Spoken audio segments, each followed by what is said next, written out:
ना सपोज करिए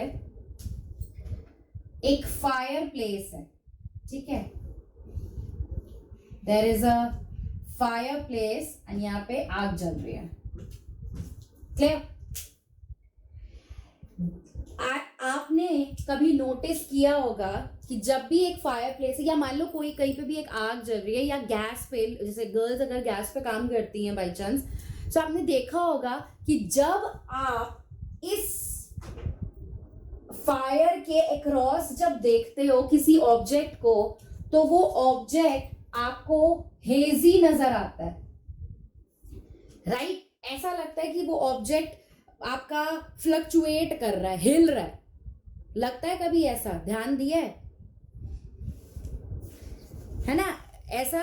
ऐसा नोटिस किया जाता है कि जो ऑब्जेक्ट है, जब आप एक फायर के थ्रू आप एक ऑब्जेक्ट को ऑब्जर्व करो, सो ऐसा अपीयरेंस होता है कि एक रैंडम वेवरिंग हो रही है।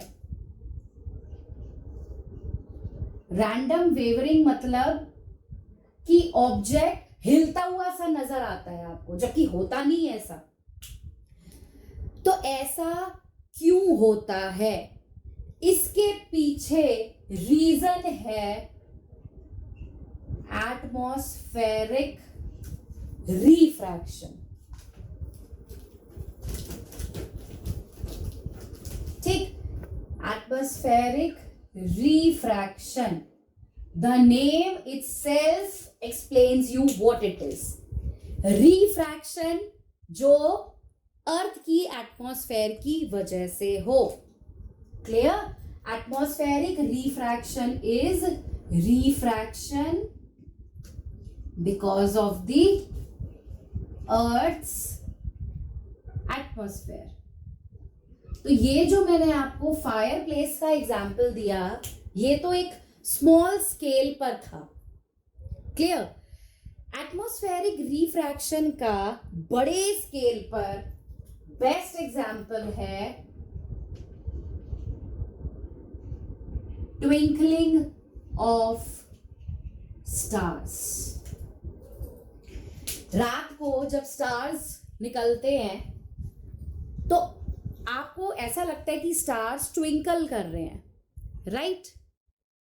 ऐसा लगता है? बताइए, लगता है ना? अब बल्कि पोयम भी है, twinkle twinkle little star, right? So why the stars they appear to be twinkling to us? Why? The reason is atmospheric refraction.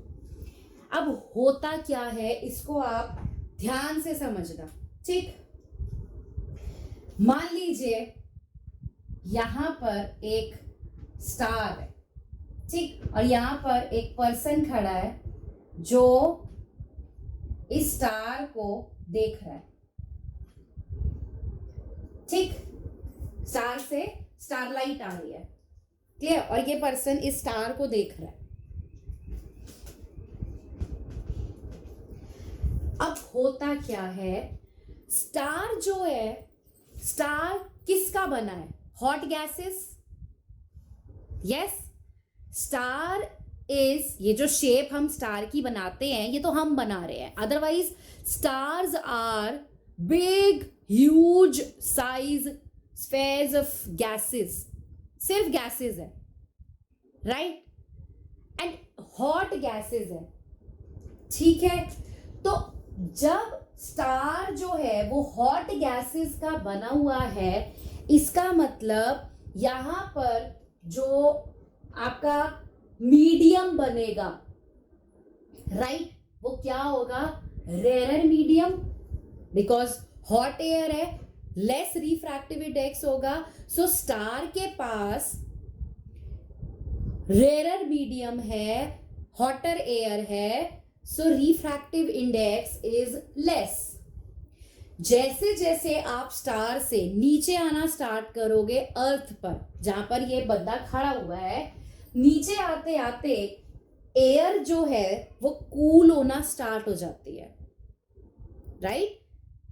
Day के कंपैरिजन में नाइट में एयर कूल होती है, आपको ठंडी हवा फील होती है, दिन में गर्म होती है, रात को ठंडी होती है।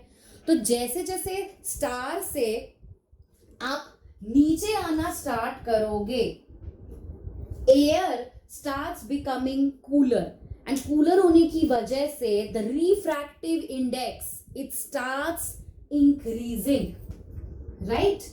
The refractive index increases as you come in the downward direction, star से जब नीचे आ रहे हो अर्थ के पास, ठीक? अब जब रिफ्रैक्टिव इंडेक्स नीचे आते आते बढ़ रहा है, इसका मतलब स्टार लाइट जो है, जो स्टार से इस पर्सन तक पहुंचेगी, that star light is travelling from a rare to a denser medium, correct?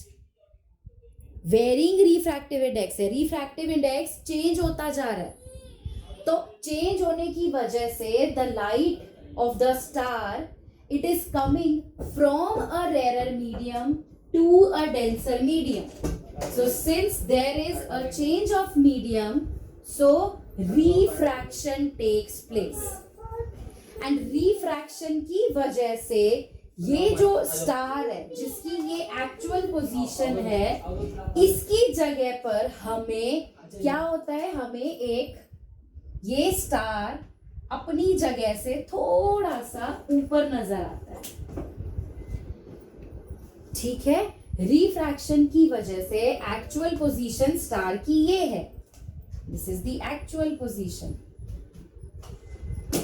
But refraction की वजह से हमें ये स्टार यहां ना दिखकर हल्का सा ऊपर नजर आता है. So this is the apparent position, clear? This is the apparent position of the star. So पहली बात, जब आप रात को स्टार्स को देख रहे हो, क्लियर, ये स्टार्स की जो पोजीशन आपको नजर आती है वो स्टार की एक्चुअल पोजीशन नहीं होती, वो स्टार की एपरेंट पोजीशन होती है. क्यों होती है एपरेंट पोजीशन? बिकॉज स्टार से जो स्टार लाइट आ रही है इस पर्सन तक, वो कॉन्टिन्यूअसली रिफ्रैक्शन सफर करती हुई आ रही है, रेयर से डेंसर मीडियम में एंटर कर रही है, कॉन्टिन्यूअसली वो रिफ्रैक्शन अंडरगो करेगी, तो हमें एक्चुअल पोजीशन की जगह एपरेंट पोजीशन स्टार की नजर आएगी, ठीक? ये फर्स्ट रीजन है. सेकंड पॉइंट क्या है कि अब ये हमें ट्विंकल करता हुआ नजर क्यों आता है? स्टार जो है, स्टार का जो डिस्टेंस है अर्थ से बहुत ज्यादा है, it's very very huge, right? It's very large. The distance of the star from the earth is very large, बहुत दूर है स्टार्स हमसे, तो बहुत दूर होने की वजह से इन स्टार्स को हम पॉइंट ऑब्जेक्ट की तरह कंसीडर करते हैं. ऐसी नजर आता है ना कि स्काई में एक छोटा सा पॉइंट है बस. सो स्टार का अर्थ से डिस्टेंस बहुत ज्यादा होने की वजह से हम स्टार को पॉइंट ऑब्जेक्ट की तरह कंसीडर करते हैं, ठीक? अब इन पॉइंट ऑब्जेक्ट से जो लाइट आ रही है अलग अलग लेयर से पास होती हुई आ रही है, वो एटमॉस्फेयर की, ठीक? अब हर दिन एटमॉस्फेयर की कंडीशन तो सेम नहीं हो सकती, फिजिकल कंडीशंस जो हैं अर्थ एटमॉस्फेयर की वो चेंज होती रहती हैं, राइट? तो कभी हमें स्टार ज्यादा ब्राइट नजर आता है तो कभी हमें स्टार कम ब्राइट नजर आता है. एंड ये जो डिफरेंस है ब्राइटनेस में कि किसी किसी दिन स्टार हमें बड़ा अच्छा और बड़ा ब्राइट नजर आ रहा है और थोड़ी सी देर बाद आपने 10 मिनट बाद जब उसको देखा तो हमें वो बहुत ज्यादा ब्राइट नजर नहीं आ रहा. सो this is only because of a changing atmospheric conditions of the earth, right? तो इसी वजह से हमें स्टार्स ट्विंकल करते हुए नजर आते हैं, जबकि असली में कुछ ट्विंकलिंग नहीं होती। समझ आया? तो एक बार मैं रिपीट कर देती हूं, atmospheric refraction is the refraction of light because of the earth's atmosphere. Earth की जो एटमॉस्फेयर है उसकी वजह से जो रिफ्रैक्शन हो। ठीक, इसका एग्जाम्पल है, इसका एक एप्लीकेशन है ट्विंकलिंग ऑफ स्टार्स। क्या होता है? Stars they are formed of hot gases. तो स्टार के आसपास हॉट गैसेस हैं, राइट? जैसे जैसे स्टार से आप नीचे अर्थ सरफेस पे आना स्टार्ट करोगे, एयर या एटमॉस्फेयर कंपैरेटिवली कूल डाउन होना स्टार्ट हो जाती है, राइट?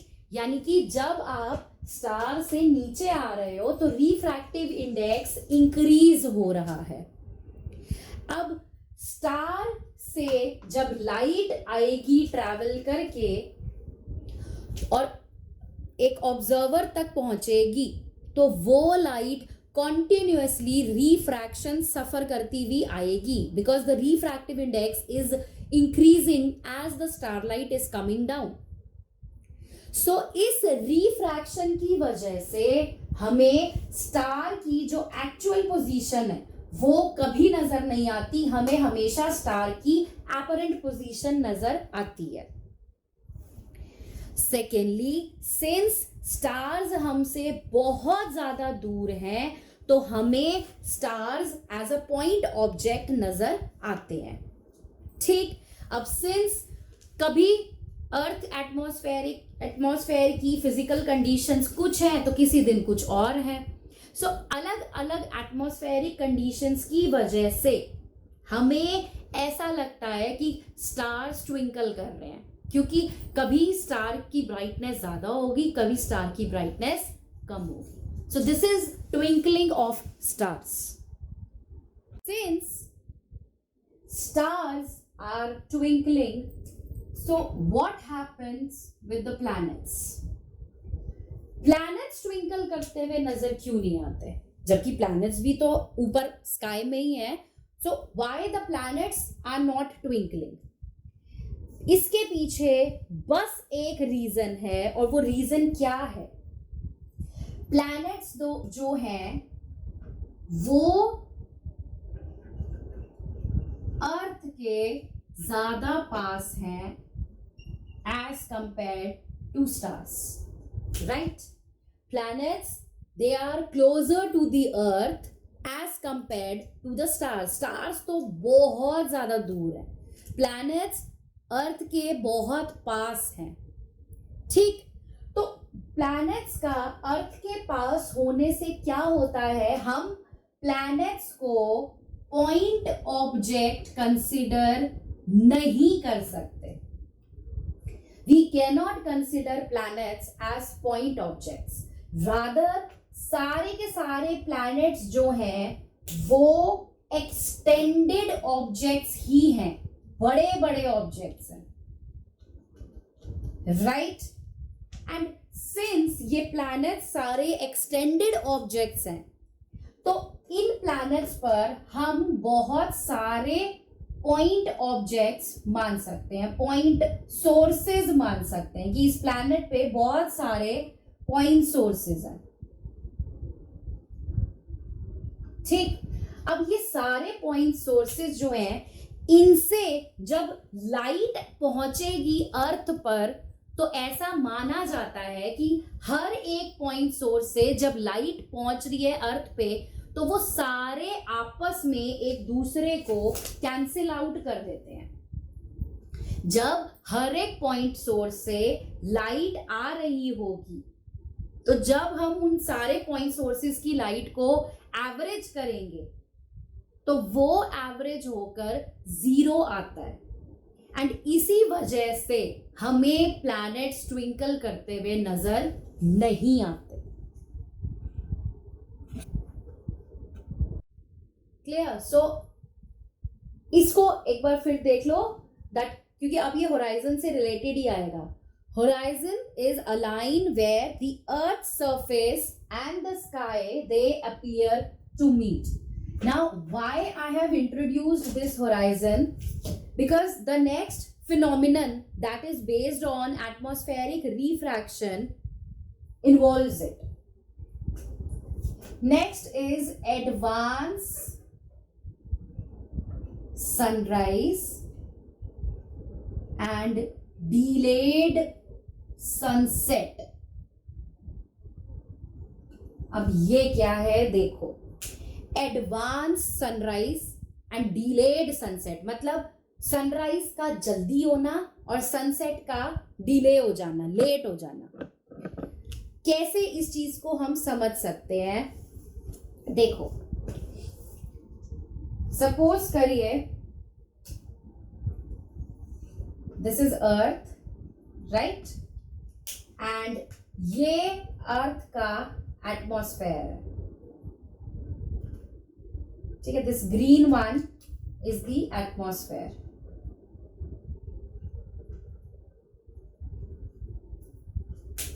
क्लियर?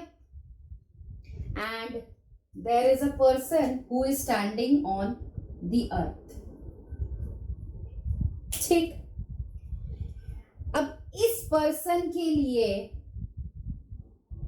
ये होराइजन है जहां तक वो देख सकता है. ठीक, नाउ अभी मान लीजिए जो सन है that is below the horizon. Clear? The sun is below the horizon. Let's say that sunrise होना है, सपोज करिए 6 AM पर. एक्चुअल सनराइज जो है उसको 6 AM पर होना है. ठीक, बट टू योर सरप्राइज ये सन इस ऑब्जर्वर को 5:58 AM पर ही नजर आ जाएगा.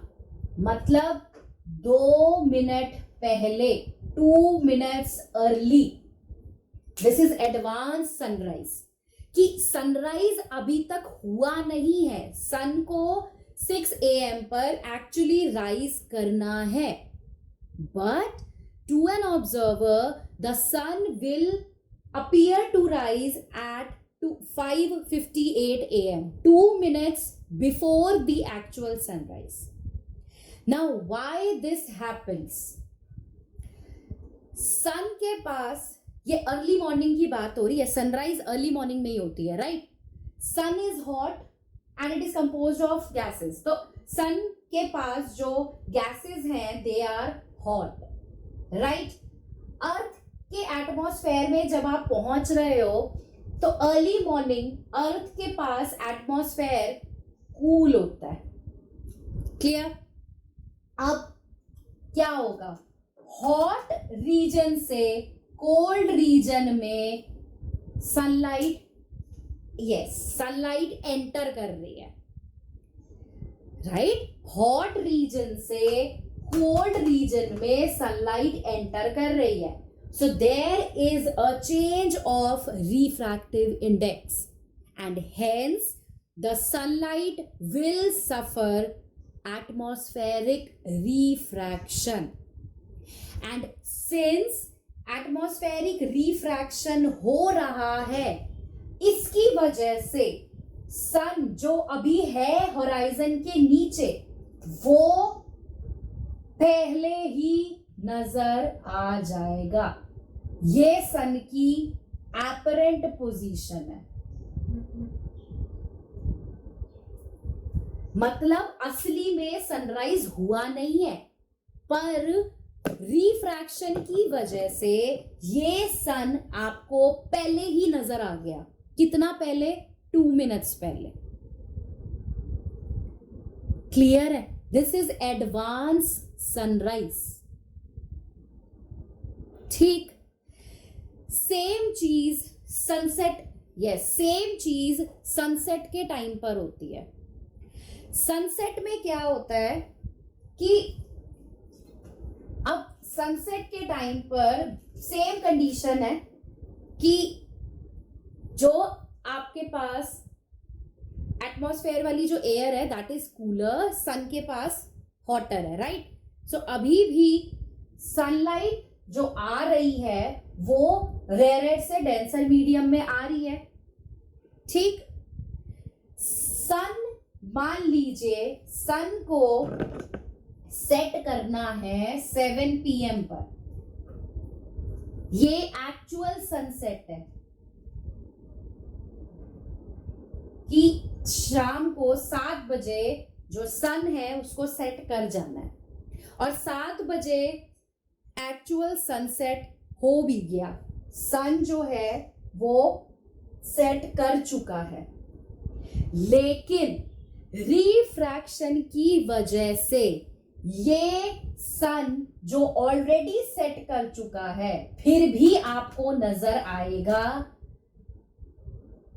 7-2 PM तक, फिर से 2 मिनट का डिफरेंस। सो ये क्यों हुआ? सेम रीजन है, एटमॉस्फेरिक रिफ्रैक्शन। सन जो ऑलरेडी सेट कर चुका है उससे जब सनलाइट एक ऑब्जर्वर तक पहुंच रही है जो अर्थ पे खड़ा होकर देख रहा है सन को, ठीक, उसे नहीं पता कि सनसेट एक्चुअली हो चुका है, वो जो सन देखेगा वो एपरेंट पोजीशन देख रहा है सन की, ना कि एक्चुअल पोजीशन। तो जो सनसेट ऑलरेडी 7 PM पर हो चुका है फिर भी आपको वो सन 2 मिनट्स बाद तक दिखता रहेगा बिकॉज ऑफ रिफ्रैक्शन।